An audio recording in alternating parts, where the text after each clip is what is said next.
Welcome to The Relay, a podcast from Gulf Relay where we dive behind the scenes of our operations, teams, and industry. Hi everybody, welcome back to another episode of The Relay. My name is Sarah Williams. I'm the marketing manager here at Gulf Relay, and today I'm joined with Jason Grimes. Jason Grimes is a driver with us.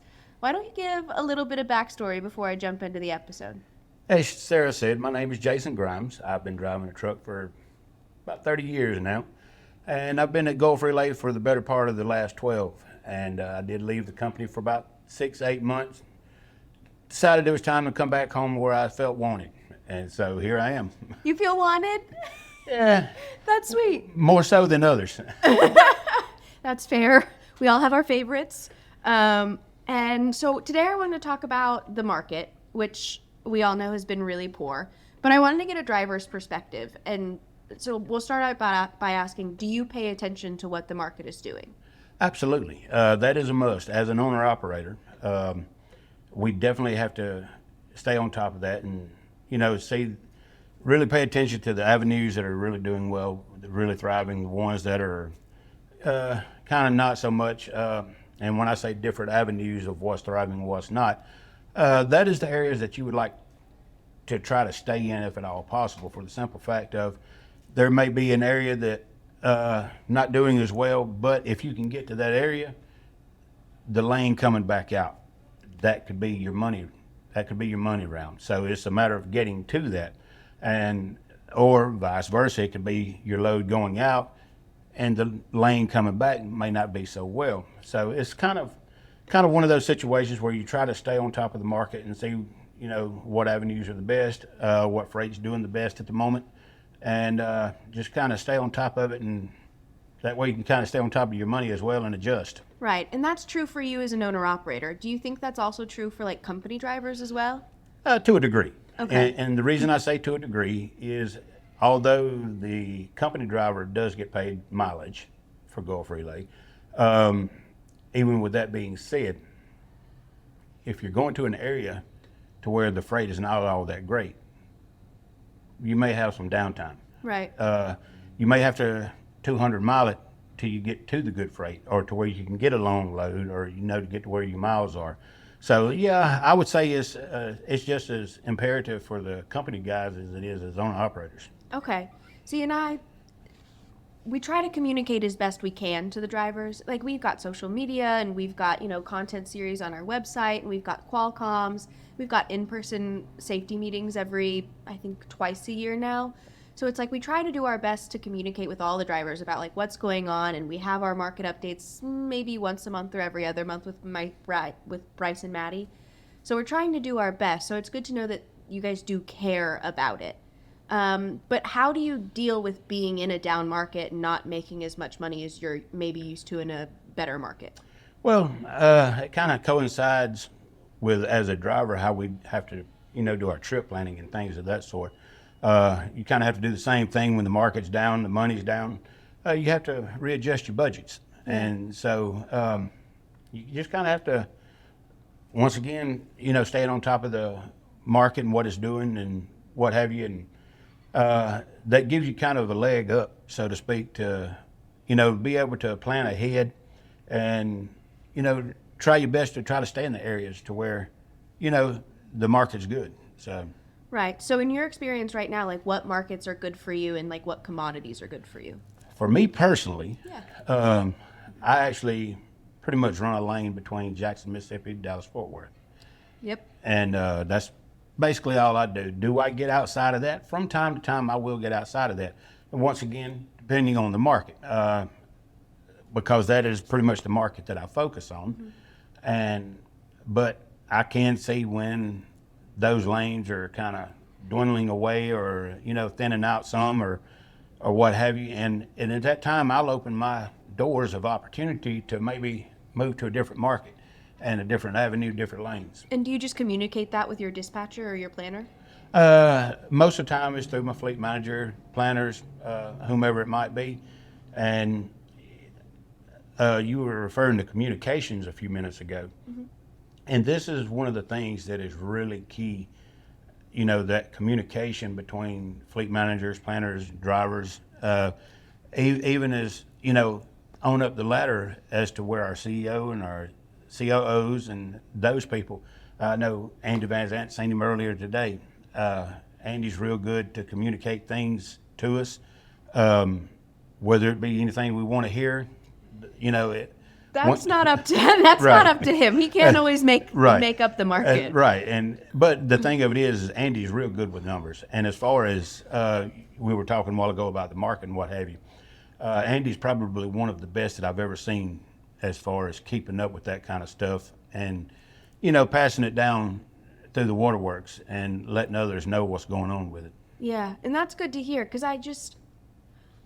the relationship aspect also helps in terms of communication, like building a relationship with your dispatcher or your planner or with Andy or with safety, just so it makes it easier to just text them or call them and be like, hey, what's going on? I haven't gotten as many loads as I have in the past.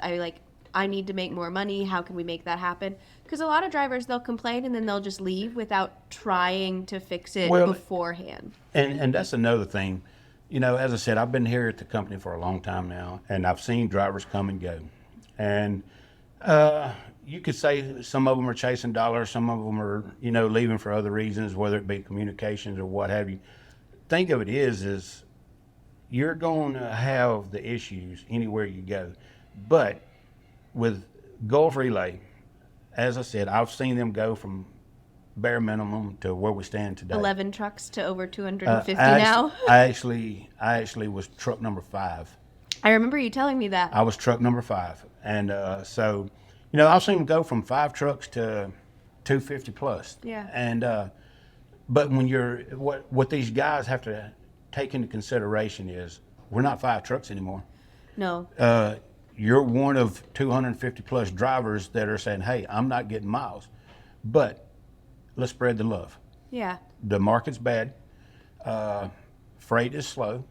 It's starting to pick up some. I've noticed a little pickup in it over the past, couple 2 or 3 weeks. Okay. But let's spread the love. I mean, yeah, you may not be getting the miles that you were accustomed to getting, 8 months ago, a year ago. Well, you're not the only one. Right. There's another 249 drivers that's feeling the same pressure. Right. And we had that conversation with Andy about not just recruiting, but also just retaining the drivers that we have and making a plan of saying typically, yes, Jason Grimes gets the best loads, but we have to make sure that other people can make a little bit of money. Right. So we don't, we don't want them to go out there and have to be living from paycheck to paycheck. So we do I'm not in operations, but I know the operations team does their best to kind of even it out so everyone is trying to make about the same amount of money, except for owner operators, because you guys can run as much as you want, whereas company drivers have their... And as far as you not being in operations, we're like a football team, boo. Yeah. You can have the best quarterback, no receivers, and no O-line or anybody blocking for you. It's all together as a team. That's what makes it work. So, I mean, it's everybody doing their own little thing that makes... What is it the saying? There's no I in team. That's us saying. Yes, it is. It's right in the A. Oh yeah, I have seen that. But it's teamwork makes the dream work. Yeah. And And we have a huge team now. We do. We have a huge team. Look, I'm telling you, when I say that I have seen it go from bare minimum, I can remember a time that there was 2 office personnel. Yeah. Literally. I remember when you were in office personnel. Well, I wasn't here, but Right. I remember I've seen pictures of you in the office. I have actually been in the office and enjoyed my time there. Trucking's what I do. But yeah, like I said, we're a long shot from 2 office personnel now. Yeah. Long shot. And so, but like I said, it's the teamwork that makes the dream work. So, and I definitely have to say the dream's been working pretty good so far. Yeah, I'd say so. Okay, so to close this up, I want to go back to the original question about the market.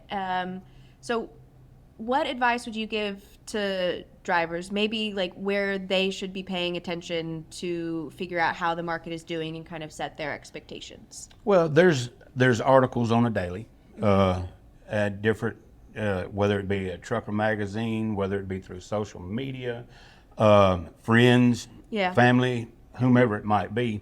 In fact, there's going to be a gentleman here in just a bit, and everybody's familiar with, and that's Mr. Brad Hutchins. Yep. That guy stays on top of this stuff. Yeah. And he is constantly reading and updating things, and and I depend on guys like Brett to say, hey, look, man, have you seen this? And and I'll go find it, and I'll look it up, and I'll see it. Facebook, you have some sites on Facebook and what have you that are constantly giving updates for drivers and things, and through our personnel within the office, we get our updates through there. Yeah, you guys drivers are always welcome to call either Andy or Bryce or Maddie or their fleet manager or dispatcher, and they can figure it out that way too. If Absolutely. It's just like, hey, I don't have time to go and search on the internet for how the market's doing, so I just thought I'd give you a call while I'm driving. Yeah, and just that communication is, it's a camaraderie between drivers out here, and we've got ones that we talk to on a daily basis, and and ones that we build relationships with, just like we do as with our brothers or sisters or whomever it might be. And so with those things in place, it's real easy to obtain the updates and the information that is needed to keep an eye on the economy and the market and where the industry is going as a whole. Yeah, I agree. Well, I appreciate your time again, sitting down for me in front of the camera, which I know is not always our favorite thing to do. Never. But I wish you all the best. I know you're going to keep killing it, and hopefully you don't retire anytime soon, because I really like chatting with you. Hopefully retirement will come before long. Yeah. Well, thanks everybody. This has been another episode of The Relay, and we will catch you next time. Be safe out there.